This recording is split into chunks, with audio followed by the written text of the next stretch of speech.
I'm 97 years old, and for more than 50 years I've carried a secret no one would believe even if they begged me to prove it. Between 1973 and 1998, up in the Cascade Mountains, I met the same Bigfoot at my cabin again and again, long enough for him to show me things about humanity I wish I didn't know. This is the truth I've avoided telling my entire life and why I can't hold it in anymore. My name is Earl Whitaker. In 1973, I was 45 years old and freshly widowed. Martha had died that spring from breast cancer, and I couldn't stand being in our house in Bellingham anymore. Everything reminded me of her. The kitchen, where she'd bake bread on Sunday mornings, the porch where we'd drink coffee and watch the sunrise, even the damn wallpaper she'd picked out in '68. So I did what any broken man does. I ran away. I had a small inheritance from Martha's family and some savings from my years working at the lumber mill. I bought a piece of land about 40 miles east of Concrete, Washington, 60 acres of dense forest, with a creek running through it. The previous owner had built a small cabin back in the 50s, nothing fancy. One bedroom, a main room with a wood stove, an outhouse, and a hand pump for water. No electricity, no phone line. It was exactly what I needed. I moved in during July of '73, driving up in my '68 Ford F-100 with everything I owned packed in the bed. My supplies were simple: canned goods, a kerosene lamp, some tools, my hunting rifle, and a transistor radio so I could catch the news and baseball games. The cabin sat in a small clearing surrounded by Douglas firs and western hemlocks that stretched up like cathedral columns. The nearest neighbor was 8 miles away. For the first 2 months, I saw nothing unusual. I spent my days chopping wood, repairing the cabin's roof, and trying to figure out how to live with the silence. Martha and I had been married for 23 years. The quiet was like a physical weight. Then came September 17th, 1973. I remember the date because it was a Monday, and Howard Cosell had been talking about the Billie Jean King match on the radio the night before. I woke up around dawn to a sound I'd never heard, a low, guttural moaning coming from somewhere near the creek, maybe 200 yards from the cabin. I grabbed my rifle and went to investigate. The morning fog was thick, rolling through the trees like smoke. I followed the sound, my boots crunching on the forest floor, and that's when I saw it. At first, I thought it was a bear. It was lying on its side near the creek bank, partially hidden by ferns. But as I got closer, maybe 30 feet away, I realized this was no bear. The thing was massive, easily 7 feet tall, even lying down, covered in dark, reddish-brown hair. Its shoulders were impossibly broad, and one of its legs was twisted at an unnatural angle. It saw me and tried to get up, but collapsed with a sound that was almost human, a groan of pain and frustration. That's when I got my first clear look at its face. I've thought about that moment every day for 52 years. The face wasn't quite ape, wasn't quite human. The eyes were deep-set and dark, with an intelligence that froze me in place. It wasn't looking at me like an animal looks at a potential threat. It was studying me, calculating, deciding what I was going to do. My rifle was already raised, finger on the trigger. This was 1973. There wasn't any internet, no Bigfoot documentaries on TV. I knew about the Patterson-Gimlin film from '67, had seen it in a magazine once, but most people thought it was a hoax. Standing there looking at this creature bleeding onto the moss, I knew Roger Patterson had been telling the truth. The creature made a sound, not aggressive, more like a question. It gestured weakly toward its injured leg with one massive hand. 5 fingers, I noted, long, thick fingers that could probably crush my skull without effort. I lowered the rifle. I don't know why I did it. Maybe it was the loneliness. Maybe it was something in those eyes. But I went back to the cabin, grabbed my first aid kit and some old towels, and returned to the creek. The creature watched me approach, its breath coming in short, painful gasps. I'm no doctor, but I'd seen enough injuries at the mill to know a bad break when I saw one. The lower leg bone, the tibia, I think, was fractured, probably from a fall. I had no way to set it properly, but I could clean the wound and try to stabilize it. For the next hour, I worked while this 7-foot creature lay perfectly still, allowing me to touch it. Its hair was coarser than I expected, more like thick wire than fur. The skin underneath was dark gray, almost black. When I poured hydrogen peroxide on the wound, it growled low in its throat but didn't pull away. I used 2 straight branches and some rope to make a crude splint, wrapping it as tight as I dared. The creature watched my hands the entire time, those dark eyes tracking every movement. When I finished, I backed away slowly. The creature sat up, a movement that took obvious effort, and looked down at its leg, then back at me. It made a sound I can only describe as acknowledgement, not quite a grunt, not quite a word. Then it stood, balancing on one leg, and hobbled into the forest, using trees for support. I didn't expect to see it again. But 3 days later, I found a freshly killed rabbit on my porch. No note, no explanation, just a rabbit, cleanly killed, still warm. I looked out into the tree line and saw nothing, but I knew it was watching. That was how it started. Over the next 2 years, the pattern continued. I'd leave food scraps at the edge of the clearing, apple cores, bread crusts, leftover beans. They'd be gone by morning. Sometimes I'd find things in return. Fish from the creek, wild mushrooms, once a whole deer haunch that kept me fed for 2 weeks. I never saw the creature clearly during those first years, just glimpses, a shape moving between trees at dusk, a massive silhouette against the moonlight, the sound of something large moving through the underbrush. But I knew it was there watching, learning about me the same way I was trying to understand it. In the spring of '75, I was splitting wood behind the cabin when I felt that familiar sensation, the weight of being observed. I turned slowly, and there it was, standing at the edge of the clearing, maybe 60 feet away, in full daylight. It was taller than I'd realized during our first encounter. I'd estimate 7.5 feet, maybe more. The injured leg had healed, though it still favored the other one slightly. Its face was weathered, with silver gray hair mixed into the reddish brown around its muzzle and chest. We stared at each other for what felt like an hour, but was probably only 2 or 3 minutes. Then I did something crazy. I raised my hand in a wave. The creature tilted its head, considering this gesture. Then, slowly, deliberately, it raised its own massive hand and mimicked the movement. That's when I knew this was going to be something bigger than I'd ever imagined. By 1976, the creature and I had developed what I can only call a routine. Not quite a friendship, that word implies too much familiarity, but a careful, mutual understanding.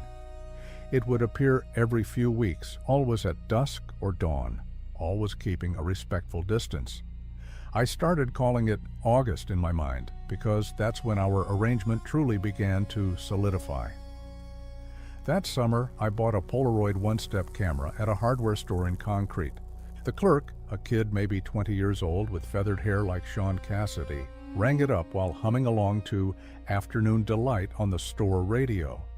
I told him I wanted to photograph wildlife. He said I should try the new Kodak instead, better for nature shots.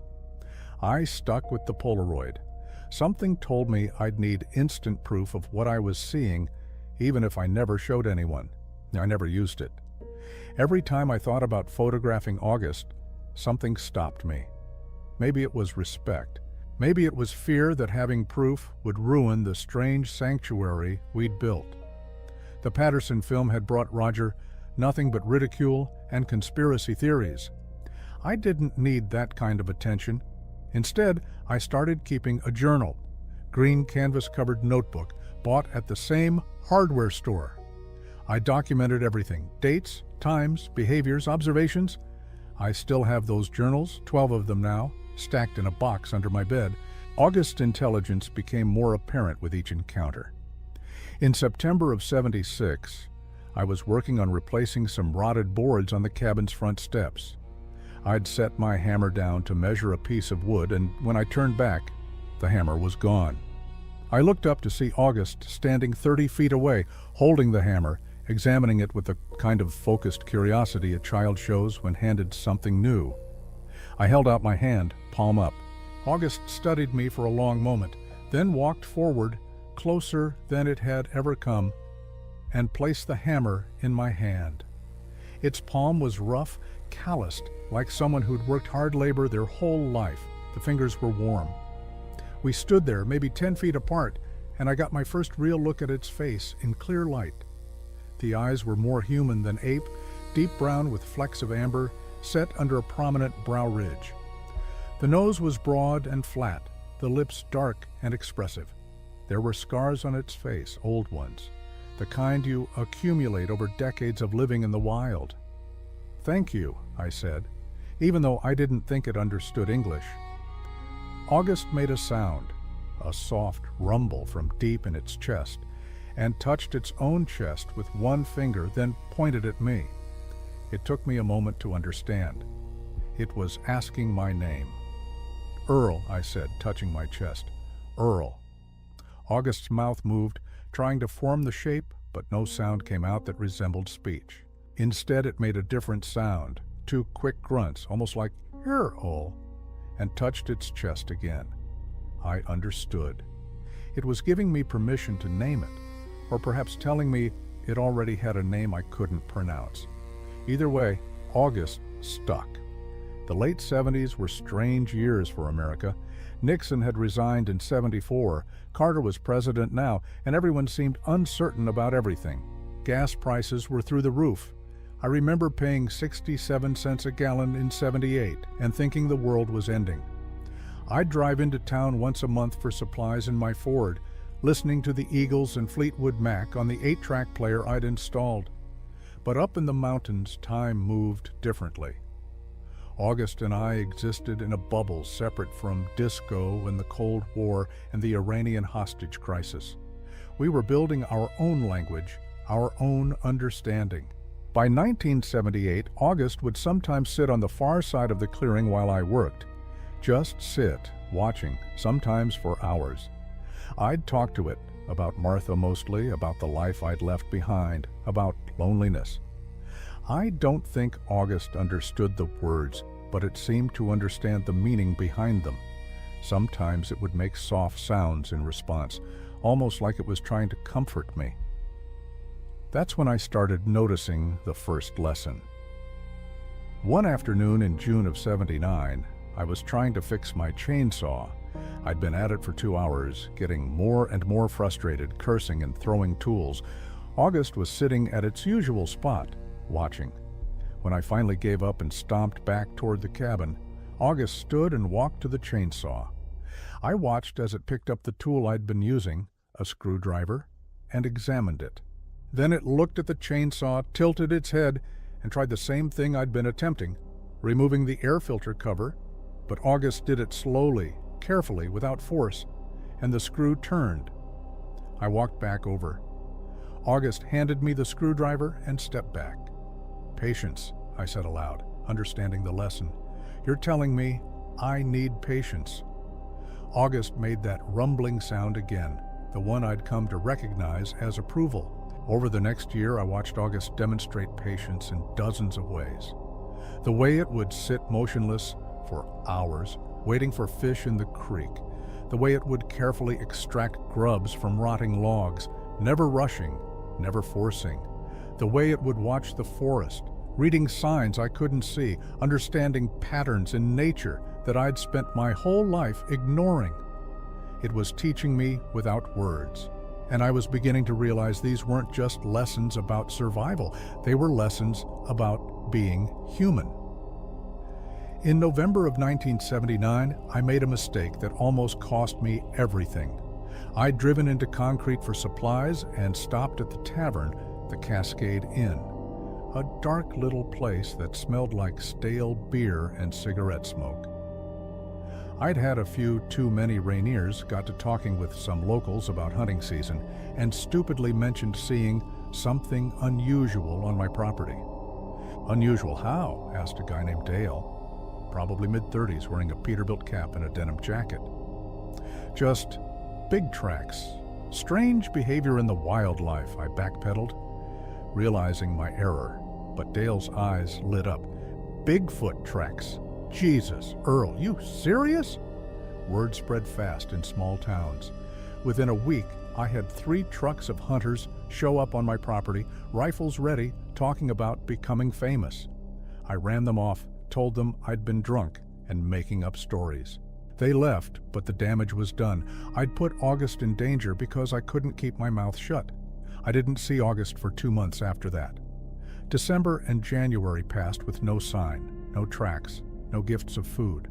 I thought I'd lost it forever, that the noise and presence of those hunters had driven it away permanently. Then, on a February morning in 1980, I woke to find August sitting on my porch. Not near the porch, on it, maybe 6 feet from my front door. I opened the door slowly, carefully. August looked at me with those deep brown eyes, and I swear I saw something like forgiveness in them. Or maybe understanding that humans make mistakes. August reached into the thick fur on its side and pulled out something small, held it out to me. I stepped forward and took it. A smooth river stone perfectly round the size of a $50, warm from being kept close to its body. A gift, an acceptance. I sat down on the porch step and August sat beside me, not touching, but close enough that I could feel the heat radiating from its massive body. We sat there for maybe 20 minutes, watching the sun come up through the Douglas firs, neither of us making a sound. That's when I understood the second lesson. Forgiveness is a choice, not a feeling. August had every reason to disappear forever, to see humans as nothing but threats. But it chose to come back. It chose to trust again, despite everything. I cried that morning, right there on the porch. First time since Martha's funeral. August didn't move, didn't react, just sat with me while I worked through 50 years of accumulated grief. When I finally looked up, August was holding out one massive hand, palm up, an invitation. I placed my hand in its palm, and August's fingers closed gently around it. We sat like that, man and creature, both scarred, both lonely, both trying to understand what connection means, until the sun cleared the mountains. That was the moment our relationship changed from observation to something deeper. Something I still don't have the right words for, even now, 45 years later. The 80s brought change everywhere except my mountain. Reagan was president, MTV launched in '81, and suddenly everyone in concrete was wearing neon and talking about something called aerobics. I'd see it when I made my monthly supply runs. Young people with big hair and boom boxes, the world getting faster and louder. But August remained constant. By 1981, our meetings had become more frequent, sometimes twice a week. August had begun bringing me things I didn't understand at first. Arrangements of stones, carefully constructed piles of sticks, once a perfect circle of pine cones in the clearing. I documented everything in my journals, sketching the patterns, trying to decode meaning. It was my neighbor, Tom Hendricks, who accidentally helped me understand. Tom lived 8 miles west, ran a small Christmas tree farm. We'd have coffee together maybe once every few months, and in March of '82, he showed me something his daughter had made in school. An art project using found objects from nature. That's when it clicked. August wasn't leaving random arrangements, it was creating art. The next time August appeared, a cool April evening, fog rolling through the trees, I tried something new. I gathered stones from the creek and arranged them in a spiral pattern on a flat rock. Then I stepped back and waited. August emerged from the tree line, approached the stones, and studied them for several minutes. Then it looked at me, and I swear it smiled. Not a human smile, but something in the eyes, a warmth that hadn't been there before. August sat down and began rearranging the stones into a different pattern, a circle with radiating lines, like a child's drawing of the sun. When it finished, it looked at me expectantly. I laughed. I see it. It's beautiful. August made that rumbling approval sound and added one more stone to the center. That became our new form of communication, not words, but shared creation. I'd make something, August would modify it, or create a response. We were having conversations through art, through symbols neither of us fully understood but both recognized as meaningful. In July of 1982, something happened that taught me the third lesson, one that shook my understanding of human nature.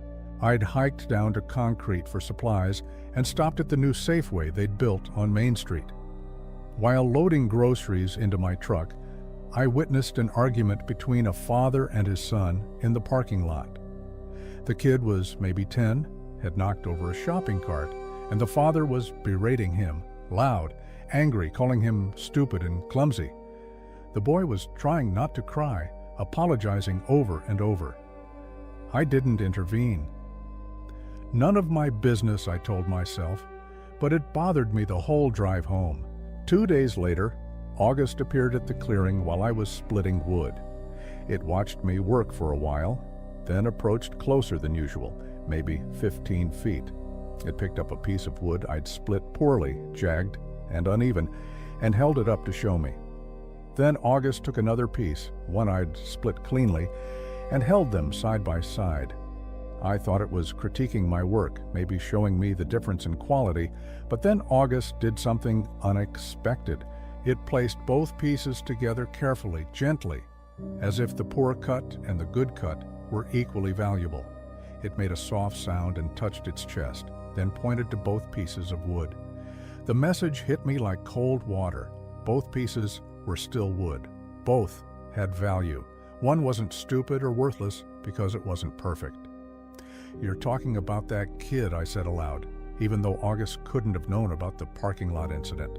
"You're saying we're too hard on each other, too judgmental."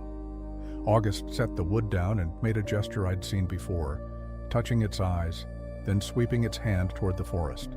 "Look, observe, understand." I realized August had been watching humans for probably decades, maybe longer, not just me. Travelers, hunters, hikers passing through these mountains.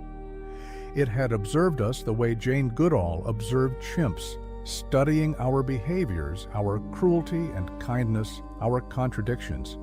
And August had drawn conclusions. Over the next few years, August showed me more.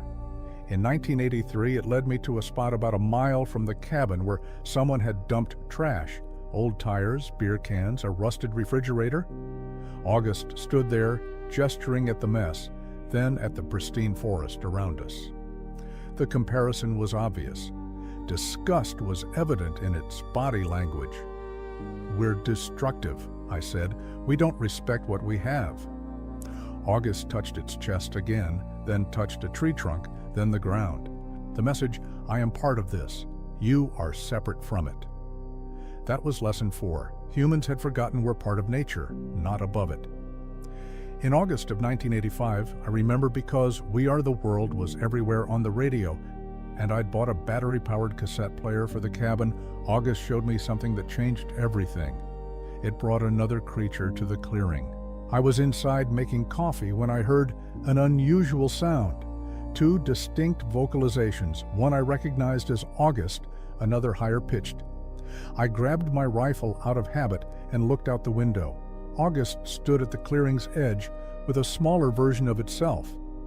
Not a child, this one was adult-sized, maybe 6.5 feet tall, with darker, almost black fur. Female, I guessed, though I had no real way to know. August gestured for me to come out, but slowly, carefully. I set down the rifle and stepped onto the porch with my hands visible and empty. The 2 creatures watched me.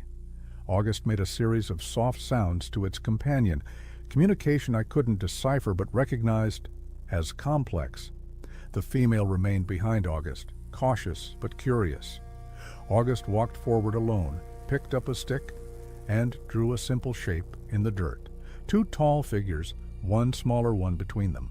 Then August pointed at the female, at itself, and swept its hand toward the mountains. Family. August was showing me it had family. The female never came close that day. After maybe 10 minutes, she retreated into the forest.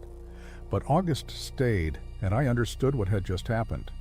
August had brought its mate, or sibling, or friend, I never knew for certain, to see me, to prove to her that not all humans were dangerous. That was lesson 5. Trust is the most precious thing any creature can offer, and betraying it destroys more than just a relationship. It destroys the possibility of connection. I never saw the female again. I don't know if she died, left, or simply chose to remain hidden. But that encounter made me realize August's loneliness probably mirrored my own.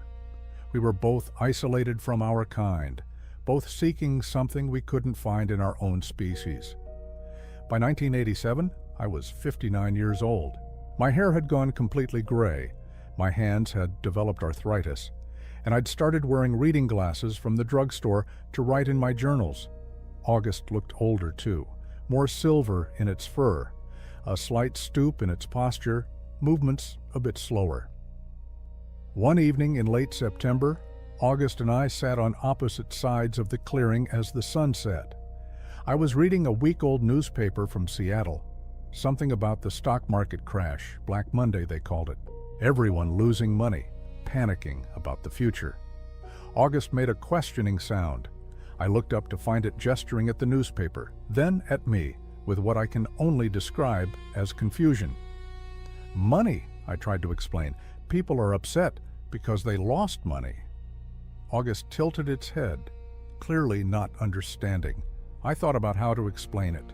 We use these paper pieces to trade for things we need: food, shelter, tools. August stood up, walked to the edge of the forest, and returned with a freshly caught trout. It held up the fish, then gestured at the forest around us, trees, water, sky, and made a sweeping motion with its arms. The meaning was clear. Why do you need paper when everything you need is here? I couldn't answer that. I had no good answer. August set the fish down between us, a gift like always, and looked at me with something like pity.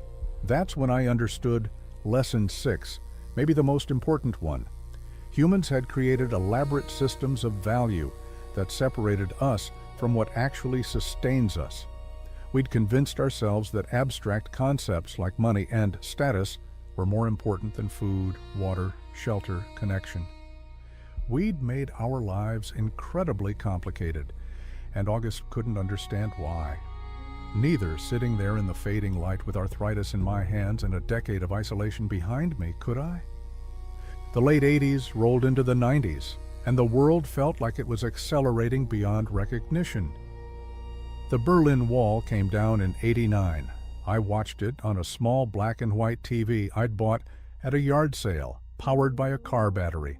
The Soviet Union collapsed. The Gulf War happened. Everything was changing, shifting, the old world order dissolving. But my life remained simple. The cabin, the forest, and August. In the spring of 1990, I turned 62. My body reminded me of it constantly. Bad knees from years of labor, a persistent cough from too many winters breathing wood smoke, hearing that wasn't what it used to be. I'd started thinking about mortality in a way I hadn't since Martha died. August was aging too. I estimated it was somewhere in its 50s or 60s, though I had no real way to know. Its movements had become more deliberate, careful. The silver in its fur had spread across most of its chest and face.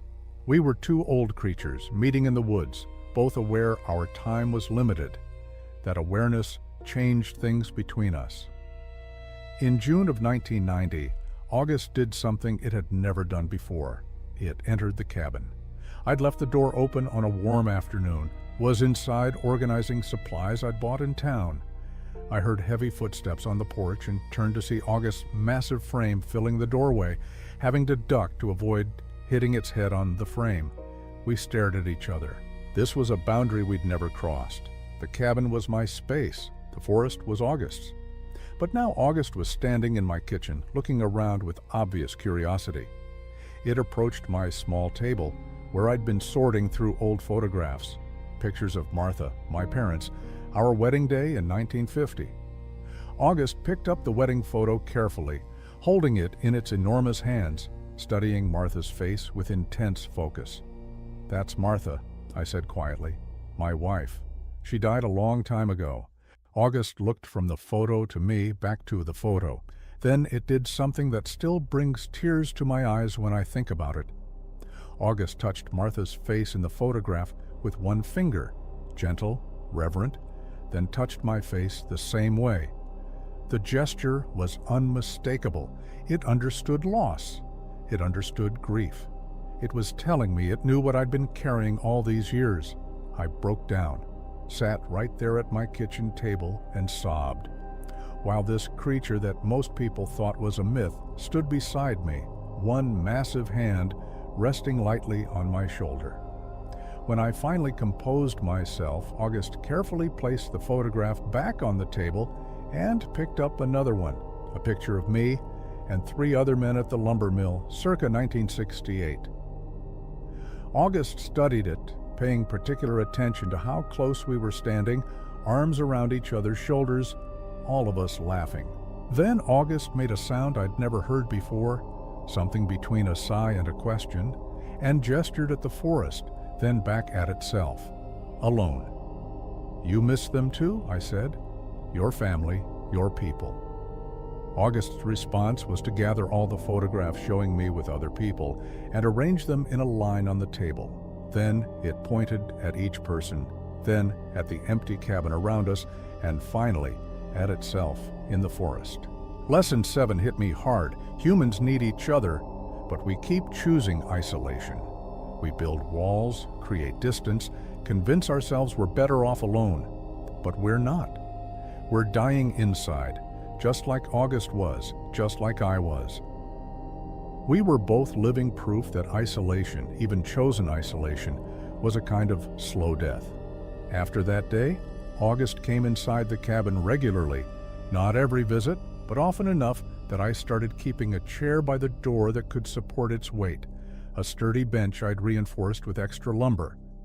We'd sit together in the main room, August examining my books, my tools, my radio with fascination. In November of 1991, I bought a Polaroid camera in town, a newer model, the Spectra system, on sale for $79.99. I'd resisted for years, but I was 63 now, and the thought of dying without any proof of August's existence bothered me more than it used to. When I showed August the camera during its next visit, it recoiled initially, suspicious of the strange device. But I took a photo of the cabin interior and showed it the developing picture. August watched in amazement as the image appeared, then wanted to see more. I took 3 photos that day. One of August sitting in the doorway, backlit by afternoon sun. One of its hand next to mine for scale. One of us both sitting side by side on the porch, taken with the camera timer. I still have those photos. They're locked in a safe deposit box in Bellingham, along with my journals. Evidence I've never shown anyone until now. August became fascinated with the concept of photographs, of capturing moments, preserving memory. It would point at old photos and then at the forest, as if asking why I didn't photograph the trees, the creek, the mountains. I guess I never thought they needed preserving, I admitted. They're always there. August shook its head, a gesture it had learned from watching me, and led me outside. For the next hour, it showed me things I'd walked past 1,000 times without really seeing. A spider's web jeweled with morning dew, the pattern of lichen on a boulder, the way light filtered through the canopy at a specific angle. Lesson 8. We photograph people because we know we'll lose them, but we ignore the world around us because we assume it's permanent. Nothing is permanent. Everything deserves attention, appreciation, remembrance. By 1992, I'd been meeting August for 19 years. The world had continued its frantic evolution. The internet was becoming a thing people talked about. Cell phones were getting smaller. Everyone was reading about something called email. But none of that touched us in the mountains. What did affect us was the increasing presence of hikers and tourists. The forest was becoming popular with weekend warriors from Seattle, people with brand new REI gear and expensive cameras looking for adventure. In July of '92, a group of college kids camped about 2 miles from my cabin. I heard them before I saw them. Loud music from a boombox, laughter, the crack of beer cans opening. They stayed for 3 days, left behind a mess of trash, and carved their initials into several trees. August showed up the day after they left, more agitated than I'd ever seen it. It led me to the campsite and stood there, gesturing at the damage, making distressed sounds I'd never heard before. The carved trees seemed to upset it most, deep gouges in the bark that would take years to heal, if they healed at all. I tried to explain. They're young.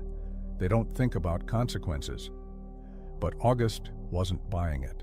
It picked up a beer can and crushed it in one hand, then threw it at the ground in what I can only describe as disgust. Then it did something calculated.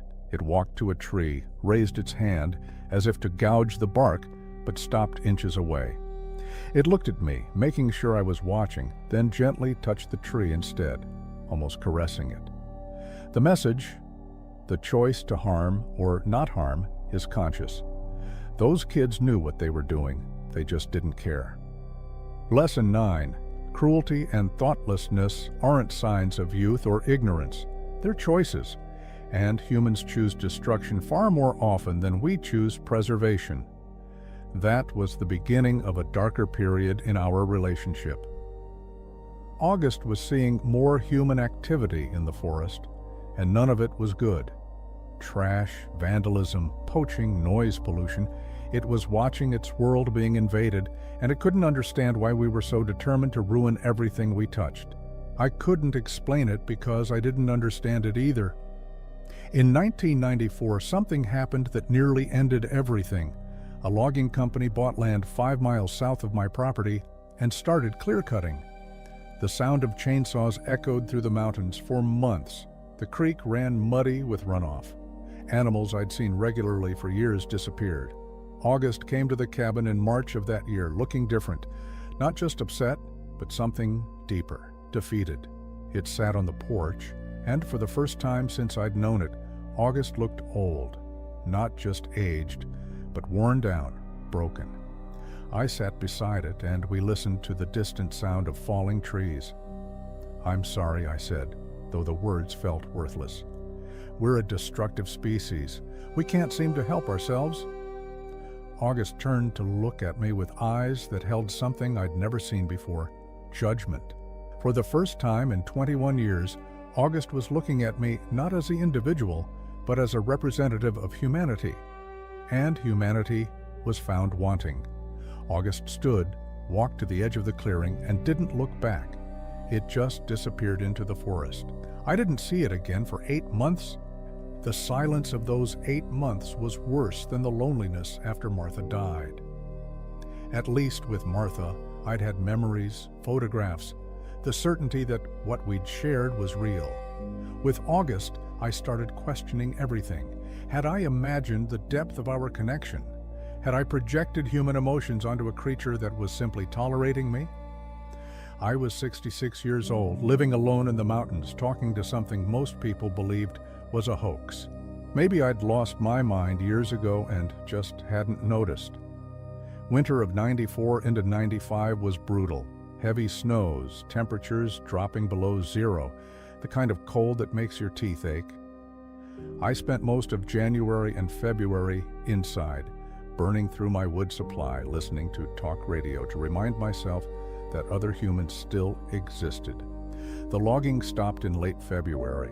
Too much snow, ground too frozen. The silence that followed wasn't peaceful. It was the silence of a wound, of something broken that couldn't be fixed. March brought a thaw, and with it August. I was hauling water from the creek on a gray morning when I saw it standing at the far edge of the clearing, thinner than I remembered, fur matted in places, moving with obvious stiffness. We stared at each other across 60 feet of muddy ground. I set down the water buckets and waited. August approached slowly, stopping about 20 feet away. Close enough for me to see new scars on its face and arms, close enough to see how much those 8 months had aged it, how much they'd aged both of us. "I didn't think you'd come back," I said. August made a low sound, not quite the rumble of approval I knew, something sadder. It gestured at the forest around us, then at itself, then at me. Then it touched its chest over its heart and held up one finger. One, alone, the same. "Yeah," I said, my voice breaking. "We're the same. Both of us watching our worlds disappear."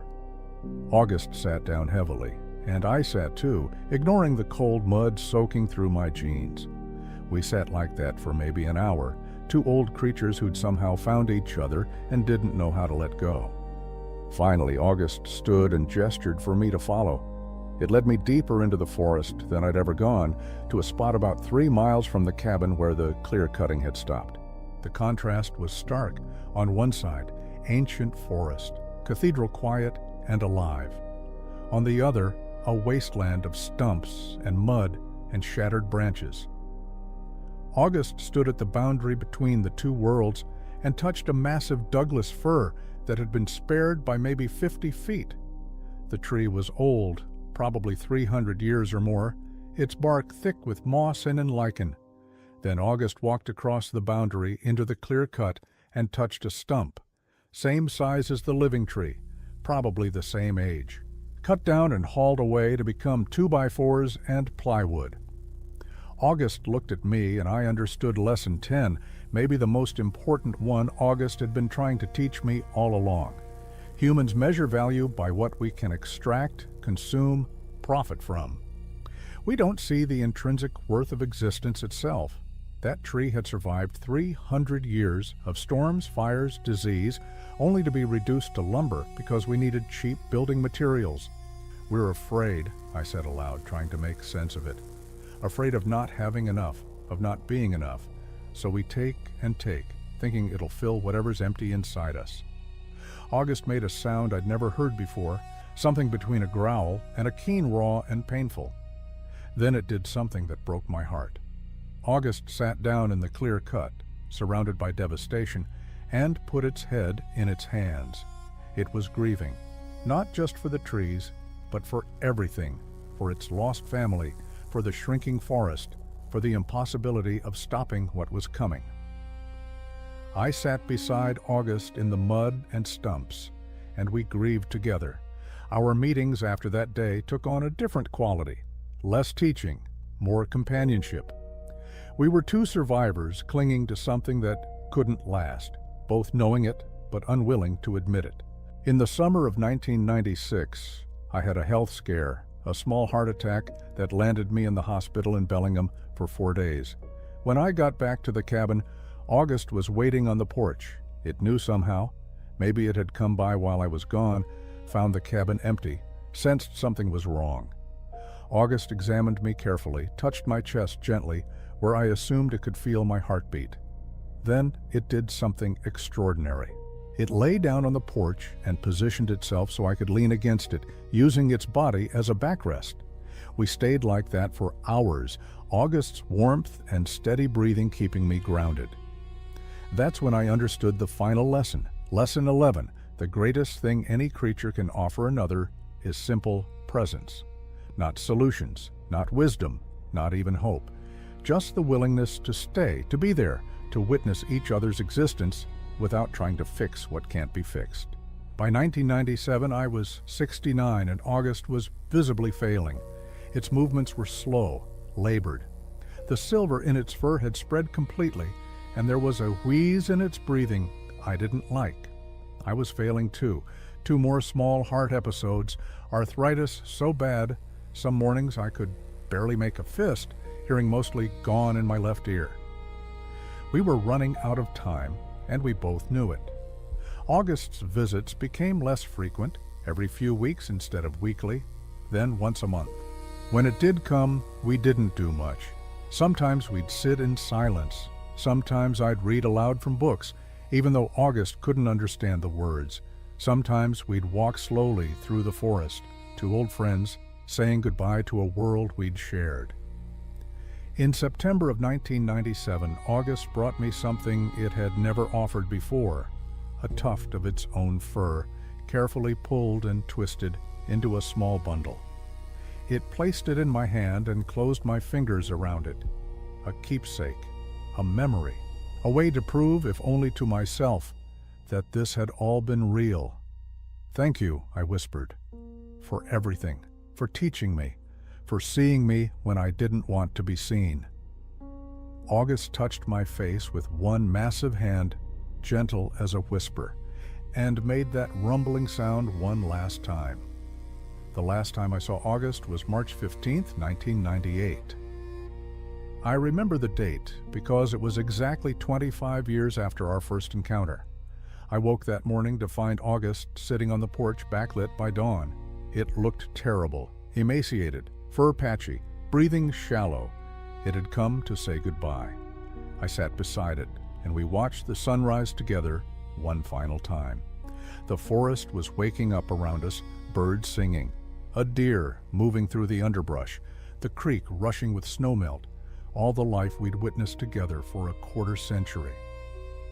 August reached over and took my hand, held it in both of its massive palms. We sat like that until the sun cleared the mountains. Then August stood, slower than I'd ever seen it move, and walked toward the tree line. At the edge of the clearing, it turned back one last time. It raised one hand, not a wave, more like a benediction, and then it was gone. I never saw August again. I searched for months afterward, found no body, no sign, no evidence beyond the memories and the tuft of fur I kept in a small wooden box. Maybe August had gone deep into the forest to die alone, the way many animals do. Maybe it had simply walked until it couldn't walk anymore. I'm 97 years old now.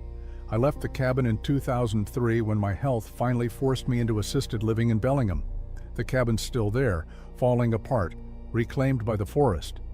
The property's in a land trust now. It'll never be developed or logged. People ask me why I'm telling this story now, why I waited so long. The truth is, I wasn't waiting. I was processing, trying to understand what August taught me over those 25 years. Here's what I learned, what I think August was trying to show me about humans. We've forgotten how to be present. We're always rushing, always consuming, always taking, never just being. We judge each other brutally, but we're all just trying to survive, all carrying wounds we don't show. We've separated ourselves from nature and called it progress, built complexity and called it civilization, created abstractions and called them more valuable than the real things they represent. We're capable of profound connection, but we choose isolation. We're capable of preservation, but we choose destruction. We're capable of wisdom, but we choose convenience. And yet, and this is important, we're also capable of change, of choosing differently, of seeing the world through different eyes if we're willing to sit still long enough, be quiet enough, humble enough to learn from something we don't understand. August didn't hate humans. If it had, it never would have returned after those hunters came, never would have spent 25 years teaching a stubborn old man how to see. August just wished we were better, kinder, more aware, more connected to what actually matters. I wish that too.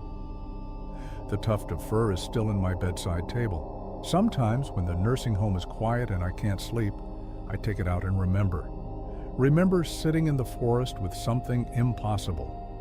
Remember being seen, fully seen, by eyes that held no judgment, only curiosity and sadness and hope. If you take anything from this story, take this. Slow down, look around, see the world, really see it before it's gone. Connect with someone different from you. Learn that value isn't about what you can extract or consume. And if you're ever in the Cascade Mountains, in the deep forest where the old trees still stand, be quiet, be respectful, be open. Because maybe, just maybe, something's watching, something that's been observing us far longer than we've been looking for it. Something that knows what we are, what we could be, and what we're choosing to become. August taught me that the biggest mystery isn't whether Bigfoot exists. It's why we, despite all our intelligence and technology and supposed superiority, are so determined to destroy the only home we've ever known. I'm 97 years old, and I still don't have an answer to that question. But I think August did.